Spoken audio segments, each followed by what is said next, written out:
Hey class, so here we are at ScholarRx, and what I want to do today is demonstrate to you how you can use this for your studying. So in this tutorial, I'm going to hit a couple of different windows here in your ScholarRx dashboard.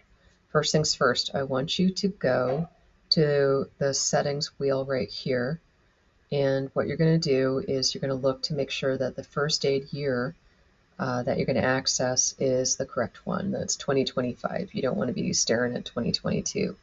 So via ScholarRx, you have access to FirstAid for free, okay, and all versions of it too. So that's great. So let's come back over to our dashboard right here, and I'm going to show you a couple of features for ScholarRx that may help you with your studying. This is the bricks window right here. So anything you want to learn about, you can find in bricks. Okay, so if I click on explore bricks right here, you can see that this will bring us to all the different bricks that are available. All right, let's say that I want to learn about certain things. I want to learn about different organ systems. I can click on this. If I want to search, I have a search up here. You can see some of the things that I've been looking for. Okay, so this will bring you to ScholarRx content. If it has an RX, it's generated by the company. Other times it will have bricks that are generated by faculty that are not associated with ScholarRx. Okay. So let's come back to our dashboard. So that's what bricks are about. Latest activity, you can see what's going on here, what you've been up to. StudyStream is an app that you can use that you can mark content that you are confident you know and other content that you are a little bit skeptical of.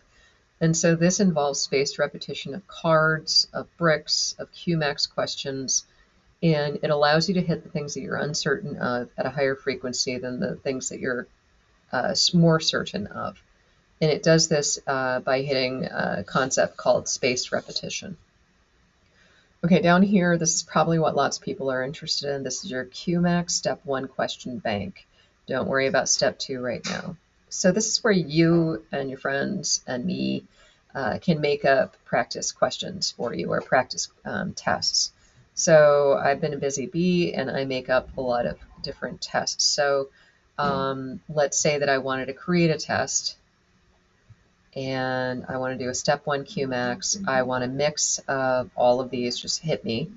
I want all. I don't care if I've seen them already, and I want to make sure that I can see the incorrect and the correct answers and rationale. So I'm going to hit next step here. I want to learn something about biochemistry with a little bit of a spin of, let's say, pharmacology. Okay. So let's see how many, and you can see that you have a question bank of 2,371 NBME style questions. Okay. So of this, let's see what I can get, and you can fine tune this even more. Okay, so this is going to be great test. Okay, I'm going to keep it in tutor mode because this is untimed. This gives me access to a ton of resources while I'm studying, and this also gives me excellent rationales for why things are correct, why they're incorrect. You can also do timed and untimed. It's up to you, but you won't get the rationales if you're going to put it into timed and untimed until you submit. Create the test. All right, get started. Look at that. There's 40 questions right here that are NBME. Some of them I flagged because I really liked them. And I end up putting them into your own practice sets. But you can see here's your clinical vignette, here's your images, here's your questions. Which of the medications did this to this man or this person? Okay, cool. I finally found it, right? Here's your high yield summary. You can hover over some of these hot links right here and it'll tell you a little bit more about the topic, where to find it in a brick, where to find it in first aid, disease diagnosis, drug adverse effect, okay, why other things were incorrect. And then this is where it gets kind of cool. So you can go deeper and find the brick, all right, and talk a little bit more about anti-metabolite agents. Again, these are why these are incorrect. Keep coming down. Oh, we learned about gout today, okay? And so you can start to learn high yield topic. It tells you that it's in first aid. 2025 edition, page 497-2. If you're like, I want to make sure to put this into my study stream so I can hit it again, you can click this. And that'll load in questions, that'll load in flashcards, things like that. Look at this. Here's your first aid. You didn't have to spend money on it. Okay. And then if you're reading through about gout, you want to learn more, link out to a brick, play the cards. Okay. So here's your card decks right here. You can see that there were 13 cards. Okay. What are some of the meds that can work their magic with gout? This is a little bit out of the arena from today's lecture, but if you're like, I want to remember this, you can go and you can click that mark card, and that drops it into your slide decks that you can later organize. Okay. So, and again, it links you back out to stuff about gout. There might be a review video or 3 that you can look at. Okay. So here's one from this dude that wants to tell you all he knows about gout. All right, cool. So we're going to keep coming back. Let's come back and continue to show you what's going on with the dashboard, okay? So back out, come back to the dashboard. And everything in your dashboard is also available to you on this side right here. All right, so we did study stream, we hit Qmax. Let me show you, if you created a test, how you can share it with your buddies, okay? And so you can see here's a couple of tests that I've been working on, and I can rename them later, okay? But this is my great test. I have it in tutor mode. It's in progress, but my buddies want to see it because I'm so stoked about what I created. And I can share that test, and I can share it. And now here's a link, copy the link, just send it off in an email to someone.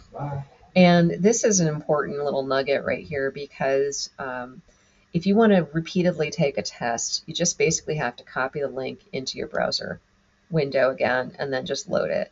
Unfortunately, ScholarRx doesn't let me set like 100 retakes I can take for an exam. And I've been bugging them about that, and I haven't seen that code fixed yet.